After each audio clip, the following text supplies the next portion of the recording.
David s'exclame dans le psaume 124, 4, 5, « Les eaux nous auraient submergé, un torrent aurait passé sur notre âme. » Les calamités dont il fit l'expérience étaient semblables à des inondations qui surviennent souvent à l'improviste, lorsque l'on n'est pas du tout préparé. Plusieurs années peuvent s'écouler sans que rien ne se manifeste et brusquement les voilà qui font éruption. Récemment, des inondations ont causé beaucoup de destruction dans le nord de l'Inde, occasionnant de grandes pertes en vie humaine, en bétail et en récolte. Le gouvernement s'efforça de venir en aide aux populations sinistrées, mais sans pouvoir faire grand-chose. Dans nos vies également, il y a des circonstances où l'ennemi déferle sur nous, comme une inondation surgissant là où l'on s'y attendait le moins, ou se manifestant à une époque inattendue de l'existence. Le diable peut utiliser contre nous des amis ou des personnes de la parenté, dressant parfois contre nous ceux que nous aimons, respectons et admirons. Il est bon d'avoir été mis en garde contre de telles éventualités. En pareille circonstance, le Seigneur nous donne la promesse dans le psaume 124.2 qui nous accordera la victoire. C'est l'Éternel qui nous protégea quand les hommes s'élevèrent contre nous. Remarquez les mots. L'Éternel nous protégea. Nous avons beau nous évertuer pour obtenir du secours ailleurs. Tous nous font défaut et nous ne rencontrons que déception. En dernier recours, seul le Seigneur vient à notre aide, ainsi que le rapporte Paul dans 2 Timothée 4,16. Personne ne m'a assisté, mais tous m'ont abandonné. Toutefois, l'apôtre ajoute au verset suivant, « C'est le Seigneur qui m'a assisté, qui m'a fortifié, afin que la prédication soit portée par moi à sa plénitude et entendue de tous les païens, et j'étais délivré de la gueule du lion. » Toutefois, l'apôtre ajoute au verset suivant, « C'est le Seigneur qui m'a assisté, qui m'a fortifié, afin que la prédication soit portée par moi à sa plénitude et entendue de tous les païens, et j'étais délivré de la gueule du lion. » Lorsque l'ennemi vit qu'il n'y avait personne avec Paul et qu'il prêchait pourtant avec assurance, il fut mis en déroute. Ainsi donc, Dieu a un plan lorsqu'il permet que nous soyons abandonnés et délaissés. Lorsqu'il nous aide, son nom est magnifié à travers nous. C'est dans le même but que David dut subir beaucoup de persécutions de la part du roi Saül pendant 8 années. En définitive, il put proclamer, ainsi que le rapporte le psaume 18, il me délivra de mon adversaire puissant et de ceux qui me haïssaient, car ils étaient plus forts que moi.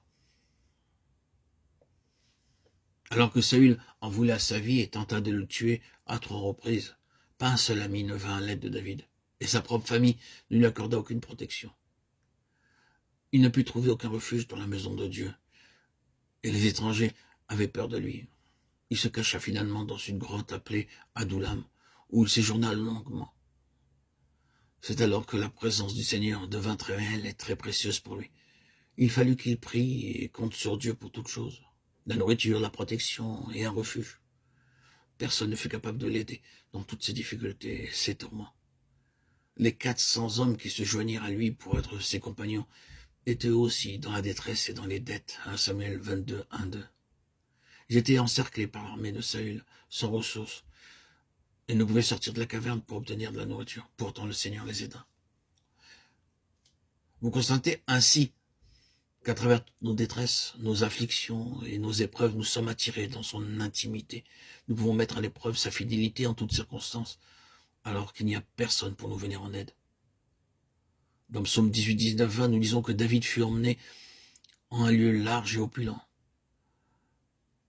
Ainsi donc, pour que nous fassions la même expérience du point de vue spirituel, le Seigneur nous fera passer par des feux d'affinage et des épreuves douloureuses.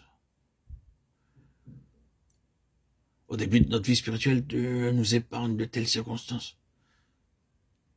Mais après que nous avons grandi, il permet que nous soyons affligés. Aucune tentation ne vous est survenue qui n'ait été une tentation humaine. Et Dieu est fidèle, qui ne permettra pas que vous soyez tentés au-delà de ce que vous pouvez supporter. Mais avec la tentation, il fera aussi l'issue, afin que vous puissiez la supporter. 1 Corinthiens 10, 13. Pour certains d'entre nous, ces épreuves se manifestent à un âge précoce. D'autres les affrontent plus tard, mais le fait est qu'elles ne peuvent manquer de survenir. Dieu sait exactement à quel moment nous sommes capables de les supporter et nous fera traverser la fournaise des épreuves de la manière qu'il aura arrêté dans sa souveraineté. David exclama dans le psaume 124, 7, « notre âme s'est échappée comme un oiseau. Parfois, les oises leur déploient un filet solide qui leur permet de prendre les oiseaux au piège sans difficulté. Toutefois, lorsqu'un vent fort ou une tempête se lève, il arrive que le filet se rompe ou qu'il se déchire s'il accroche une épine. C'est alors que 2 ou 3 oiseaux s'échappent. De la même manière, l'ennemi nous dresse des embûches. Que nous passions par une grande tentation, que nous soyons sur le point d'être mis en pièces par l'ennemi. Que tous les espoirs soient déçus, que nous soyons dans la fournaise des épreuves. Le Seigneur arrive à la rescousse à temps et nous amène en un lieu large et opulent.